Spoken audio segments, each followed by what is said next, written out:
Si bien es cierto que hay poder en la oración, o Dios manifiesta su poder a través de la oración, entendemos que ese poder no es mágico, sencillamente por el simple hecho de que vengamos a orar con un chasquido de dedo, las cosas terminan resultando sencillamente porque ya cumplimos nuestro deber de orar. Las promesas que están allí en la palabra de Dios y que están muy relacionadas concernientes a la oración, pues estas van unidas a ciertas condiciones. Y la palabra de Dios nos muestra que aquellas promesas que van unidas a la oración están llenas de condiciones en nuestra vida. Por ejemplo, permítanme mencionarles este pasaje que está en Mateo capítulo 18, versículo 19. Dice así: además les digo que si dos de ustedes se ponen de acuerdo sobre cualquier cosa que pidan aquí en la tierra, les será hecho por mi Padre que está en los cielos. Como este versículo y muchos otros versículos más, podemos nosotros encontrar en la Biblia que nos muestran a nosotros de que tal vez haya, como le dijera, como cierto poder mágico, y que bueno, si dos o tres nos unimos a orar, entonces va a haber respuesta. Lo dice la Biblia, punto. Hay que creerlo. Si dos o tres nos reunimos, Dios dice que nos dará respuesta. Mateo 7:7, pidan y se les dará, por ejemplo. Mateo 18:19. Si en bueno, ya lo leímos. Si ustedes creen todo lo que pidan en oración, lo recibirán. Mateo 21:22. Y aquí nosotros podemos ver algunos versículos. Por ejemplo, hay un salmo en que dice: deleítate en el Señor y Él te concederá las peticiones de vuestro corazón. Nosotros entendemos estos versículos, y el problema está con estos versículos es cuando los tomamos aquí solamente o solitarios, ¿cierto? Los arrancamos de su contexto y queremos hacerle decir al texto algo que el texto no está diciendo dentro de su contexto. No sé si me hice entender. El problema con estos pasajes es cuando los tomamos así solos y no entendemos el contexto, o no entendemos, comparándolo con toda la Biblia, que la oración tiene ciertas condiciones.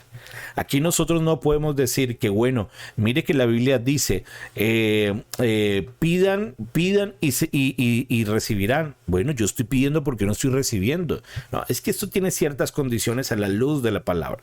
¿Cuál ha sido el grave problema de este tipo de enseñanzas? En el que creemos, por ejemplo, nosotros que si dos personas se ponen de acuerdo, entonces Dios se ve obligado a hacerlo porque dos personas se pusieron de acuerdo en esto. Si toda la iglesia ora, entonces Dios se ve obligado a hacer determinada cosa. Y esto no es así. Por ejemplo, les coloco ese ejemplo, y lo colocar si es en su libro.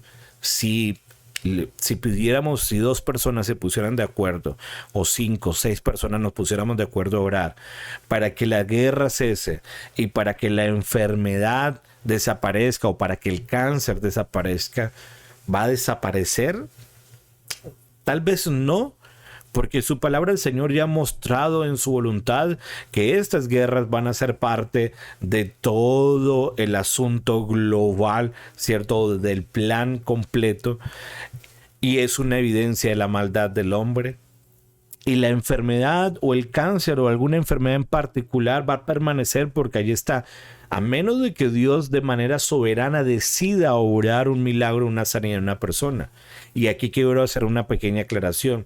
Uno de los graves problemas que tenemos a veces, que se ha enseñado en muchas iglesias y que a veces se permea, y uno tiene que ser demasiado cuidadoso en eso, en el que se piensa que como que Dios quiere a todo el mundo sano. Como que Dios quiere a todo mundo sano. Mire que por sus llagas hemos sido nosotros sanados. Bueno, allí está. La sanidad es evidente. Usted solamente tiene que creerlo. Y entonces usted lo cree. Y si entonces usted no lo cree, entonces si usted no es sano, entonces fue porque le faltó fe. Y si usted dice tener fe y no fue sano, entonces hay un pecado oculto. Y si se da cuenta uno de eso, bueno, entonces no, entonces también fue un demonio lo que hay allí.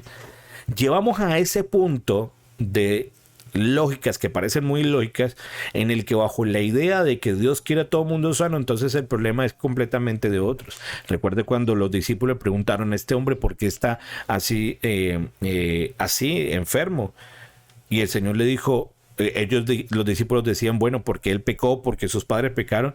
De ninguna manera está allí, porque es para la gloria de Dios, para que la gloria de Dios se manifieste. Entonces, hay veces que las guerras van a estar, los problemas van a estar, y el creyente va a ser parte de esas enfermedades.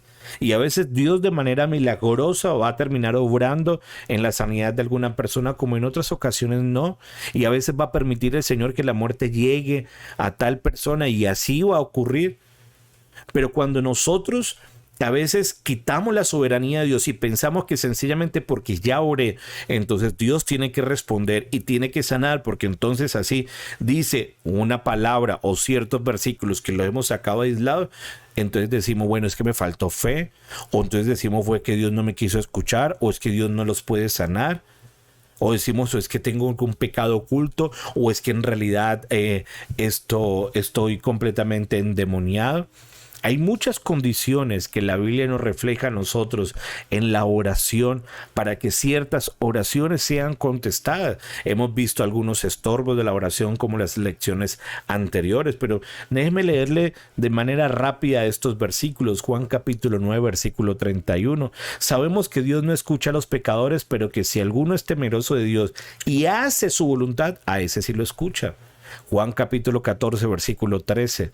Todo lo que pidan al Padre en mi nombre lo haré para que el Padre sea glorificado. El Señor responderá a oraciones para que el Padre sea glorificado. Juan 15, 7. Si permanecen en mí y mis palabras permanecen en ustedes, pidan todo lo que quieran y se les concederá. Ojo, algunos dicen, todo lo que yo quiera se nos va a conceder, pero recuerde las palabras anteriores. Si permanecen en mí y mis palabras permanecen en usted. Una persona que la palabra de Dios permanece en él no va a pedir cosas para su antojo, su deleite y su placer, porque su voluntad y sus deseos han sido modificados a tal punto que va a pedir conforme a la palabra de Dios.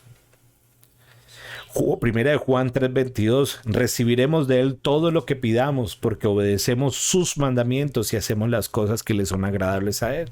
Vamos a recibir todo lo que le pidamos. ¿Por qué? Porque obedecemos sus mandamientos y hacemos las cosas que son agradables a él. Primera de Juan 5:14. Y esta es la confianza que tenemos en él. Si pedimos algo según su voluntad, entonces él nos oye. Entonces, ahí es donde nosotros tenemos que mirar estos pasajes que vimos nosotros al inicio y compararlos con todo lo que Jesús ha dicho acerca de la oración. Porque no podemos hacerlo de manera aislada.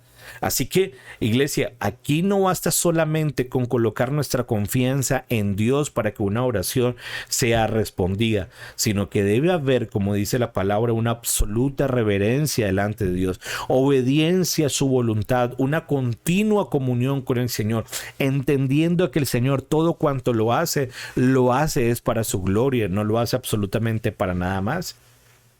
Así que su palabra nos dice a nosotros que esos prerequisitos es que debemos seguir orando y debemos continuamente estar orando y que debemos confiar en Dios, pero que nuestra petición debe estar conforme a la voluntad del Padre y a la naturaleza y dentro del propósito de nuestro Padre. Nosotros debemos tener una apropiada reverencia hacia Dios, así como la seguridad en la que tenemos nosotros de que somos obedientes a su palabra que Él nos ha revelado a nosotros. Y después de que nosotros hemos cumplido todos estos requisitos, podemos tener la confianza de que nuestras oraciones serán respondidas. Y entendemos que lo que pedimos en ese momento va a ser pedido conforme a la voluntad del Señor. Así que nosotros debemos tener mucho cuidado al respecto de nosotros considerar estos versículos y pensar de que la oración, hay algo mágico en la oración. La oración tiene prerequisitos, tiene condiciones y el Señor nos pide que evidentemente actuemos en ella. Cuando nuestro corazón ha sido plenamente modificado, usted no va a pedir como dice el libro de Santiago. No va a pedir para sus deleites y placeres, sino que cuando el corazón del creyente ha sido transformado, usted ya va a pedir conforme el Señor desea. Deleítate a sí mismo en el Señor y Él te concederá las peticiones de vuestro corazón. ¿Por qué te va a conceder las peticiones de vuestro corazón? Porque esas peticiones van a estar conforme a la voluntad de Dios. ¿Por qué? Porque su deleite es el Señor. Quien se deleita en el Señor no encuentra otros deseos carnales o en el mundo, sino que los encuentra es en Dios. Sus deseos han sido modificados a tal punto que aquello que pida entonces va a ser conforme a la voluntad de Dios. Esto es lo que tenemos que tener nosotros mucho cuidado con respecto a la oración. Si bien es cierto, sabemos de que Dios manifiesta su poder en la oración, no podemos pensar nosotros que la oración es un asunto mágico. Sencillamente que Dios respondió. Dios nos pide que nuestras oraciones sean en reverencia, sean conforme a su voluntad y sea conforme a su propósito. Nuestra voluntad está modificada. Y ojo, cuando a veces nosotros decimos y pídanos en el nombre de Jesús, debemos tener cuidado porque nosotros pensamos que esto es como unas palabras también mágicas allí. Cuando decimos en el nombre de Jesús es que ese pedido está conforme al carácter de Cristo. Así que no es una frase que mencionamos porque sí, sino que lo pedimos conforme al carácter de Cristo en su nombre. Iglesia, espero que esta enseñanza nos haya servido. De seguro que el Señor nos seguirá hablando a nosotros. Recuerde dejar su like, su comentario, compartir esta transmisión y que sea de bendición a muchos otros más.